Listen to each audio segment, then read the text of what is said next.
परिचय। शिखा और उसके माता पिता मुंबई के लिए हवाई जहाज पकड़ने के लिए हवाई अड्डे पर हैं। उसके माता पिता ने उससे वादा किया है कि उनके मुंबई प्रवास के दौरान वो उसे एलिफेंटा की गुफाओं तक नाव की यात्रा कराएंगे। उनकी वापसी की यात्रा ट्रेन से आरक्षित है। शिखा रोमांचित है। उसे मुंबई के एक प्रवास में परिवहन के 3 साधनों के प्रयोग का अवसर मिलेगा। इस पाठ में हम यातायात के विभिन्न साधनों के बारे में जानेंगे। आओ सीखें। यातायात को परिभाषित करना।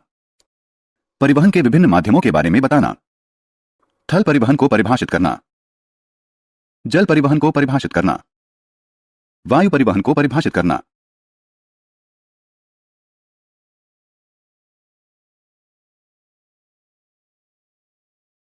परिवहन वस्तुओं, व्यक्तियों और जंतुओं के एक स्थान से दूसरे स्थान तक के आवागमन को परिवहन कहते हैं।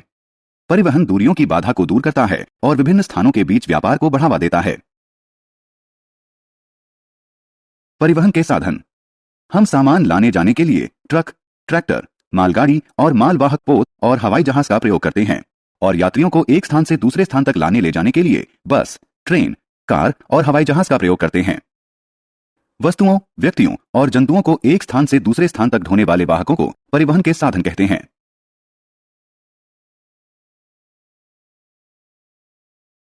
परिवहन के माध्यम। व्यक्ति, जंतु और वस्तु को सड़क, रेल, पानी या वायु के माध्यम से स्थानांतरित किया जा सकता है।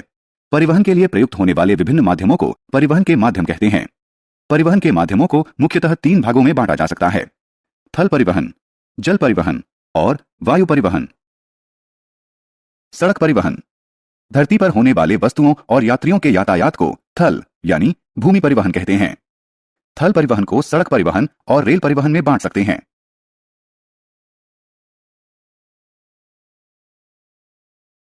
सड़क परिवहन। सड़क जमीन पर एक स्थान से दूसरे स्थान को जोड़ती है। जिस रास्ते या मार्ग पर गाड़ियां चलाई जाती हैं, उन्हें सड़क परिवहन कहते हैं। रेल परिवहन। ट्रेन की सहायता से रेल की पटरियों पर वस्तुओं और यात्रियों की होने वाली यात्रा को रेल परिवहन कहते हैं। जिस रास्ते या मार्ग पर ट्रेनें चलती हैं, उसे रेलवे कहते हैं।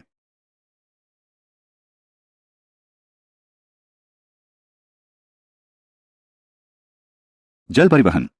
पानी में यात्रियों और सामान के यातायात को जल परिवहन कहते हैं। यात्रियों और सामान नाव और जलपोत की सहायता से देश के अंदर और देश के बाहर स्थानांतरित किए जाते हैं। वायु परिवहन। यात्रियों और सामान को हवाई जहाज और हेलीकॉप्टर के माध्यम से एक से दूसरे स्थान तक ले जाने को वायु परिवहन कहते हैं। प्राकृतिक आपदा जैसे भूकंप और बाढ़ के समय यात्रियों और सामान के परिवहन के लिए काफी उपयोगी होता है। यह परिवहन का तीव्रतम साधन है। हमने क्या चर्चा की? वस्तुओं, व्यक्तियों और जंतुओं के एक स्थान से दूसरे स्थान तक के आवागमन को परिवहन कहते हैं। वस्तुओं, व्यक्तियों और जंतुओं को एक स्थान से दूसरे स्थान तक ढोने वाले वाहकों को परिवहन के साधन कहते हैं। परिवहन के लिए प्रयुक्त होने वाले विभिन्न माध्यमों को परिवहन के माध्यम कहते हैं। थल, जल और वायु परिवहन के 3 माध्यम हैं।